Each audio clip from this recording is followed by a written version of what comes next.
Okay, today is January 22nd, 2017, and right now at 8:30 p.m. in the foothills we have a temperature of 49 degrees.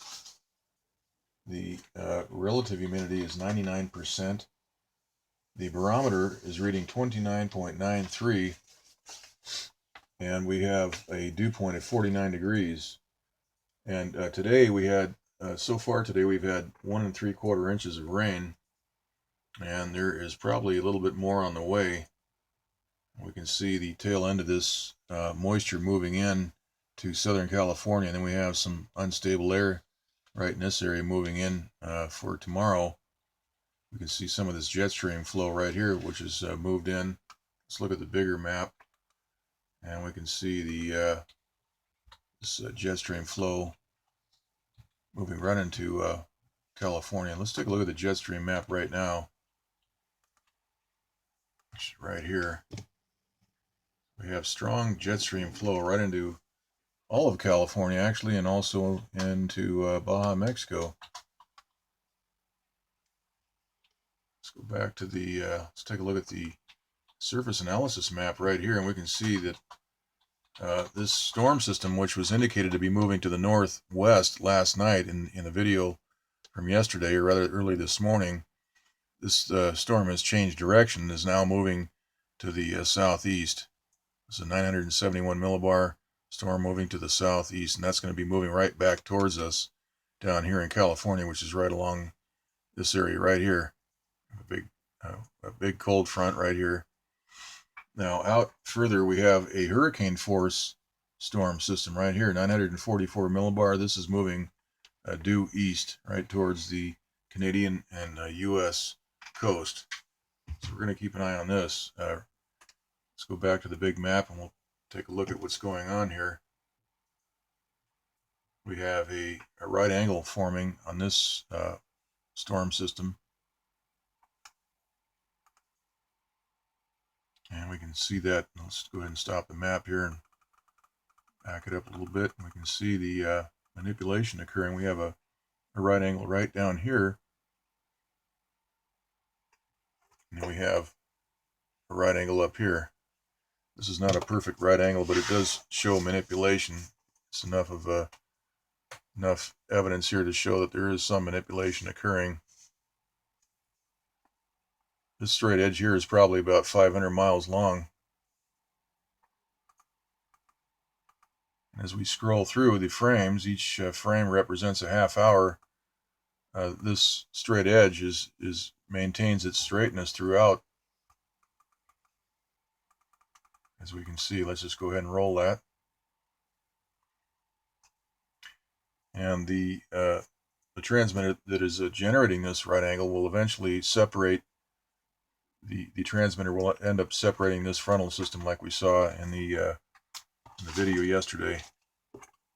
This actually will just cut off this frontal system and it will move off like we saw here. And the storm moved off in its own, in a separate direction. All right, here's the western U.S. water vapor loop, and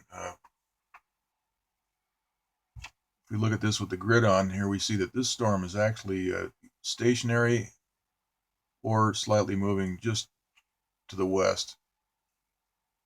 We also have a transmitter generated barrier, a blockade right through here. You see that, and that is maintaining separation between this front, the storm front, and preventing that from merging with this low pressure storm system right up here. Also, we have high pressure just on the north side of this storm. We can see some clockwise rotation occurring right here.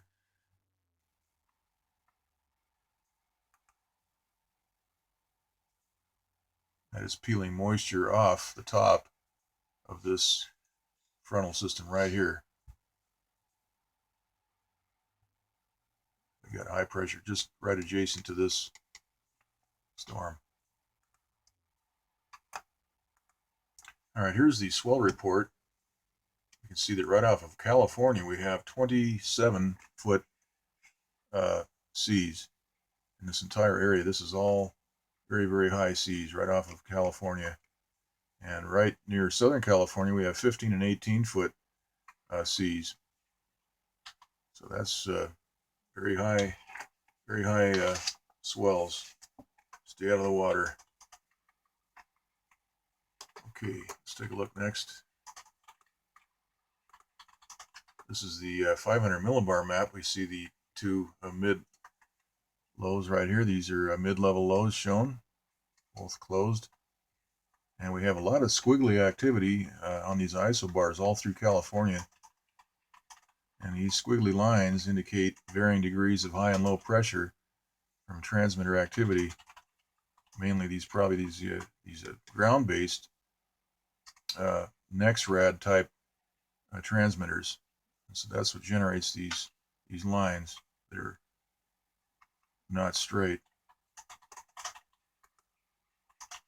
Now here's the 300 millibar map. We see this closed low. This is a very large area of low pressure. Here's the IntelliCast Doppler map. We can see that LA right now is somewhat dried out a little bit. There's no rain currently, but as we pan around, we can see that down towards San Diego, there still is a lot of rain moving in.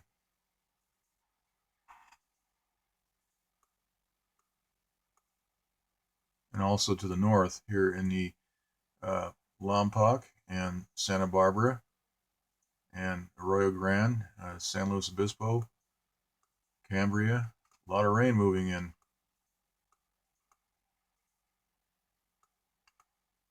Here's San Jose, a lot of rain. So this is all good news. We're getting a lot of rain. We'll see what tomorrow brings. Tomorrow they are forecasting thunderstorms for the Los Angeles area, so we'll keep an eye on that. Now here's a transmitter that fellow, let's see here, get my notes out here.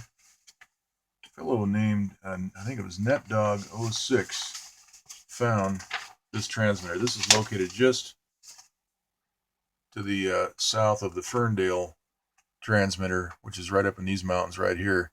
We took a look at that in the video here a few nights ago, right up here. Now, right here is where the next transmitter is located. Let's take a look at that. Zoom in. This is another one of those golf ball radomes positioned on top of a tower, about a 5-story tower. See that right here. We also have a couple of other radio antennas right next to this radome.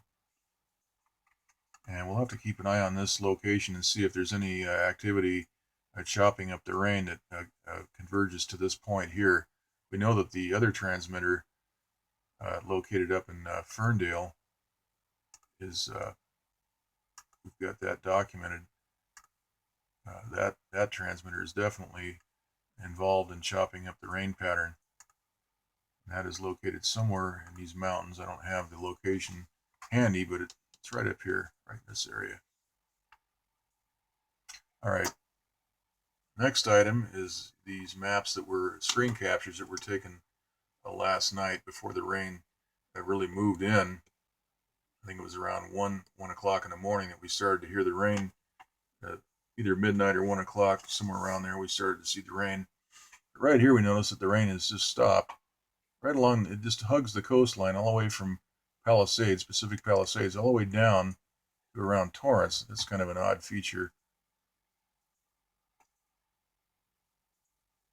Next screenshot is right here. There is a transmitter located in near Orcutt, right here. This is just north of Lompoc, Orcutt. There's a transmitter. We can see some of these lines are all converging right near Orcutt. A couple of other ones are converging right here. And I don't know if there's a transmitter located here yet. I haven't looked at this map closely in this area. But we can see that straight edge that runs for probably 100 miles or more, all the way over to Quartz Hill near Palmdale and Lancaster.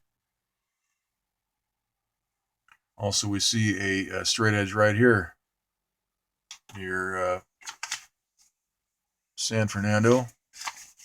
It's a very straight edge. Let's Take a look at the next map. We can see right here, this was taken at 11:26 p.m. Last night.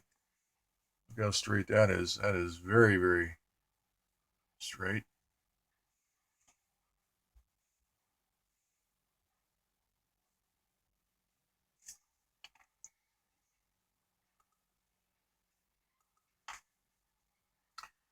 Okay, so that's the report. Hopefully we'll get some more rain, and we'll keep an eye on these storm systems right off the coast. The one we're going to keep an eye on is this one out here. This is a 944 millibar storm system, and that will definitely, that's getting the attention of everyone. That's a big one, and whether they let this move in, we don't know yet, but we do have a blockade built in, as I mentioned. That is built in with a transmitter, and these two are going to be separated for the time being. And we can see the barrier that's been built in here that will prevent any merging of these two weather systems.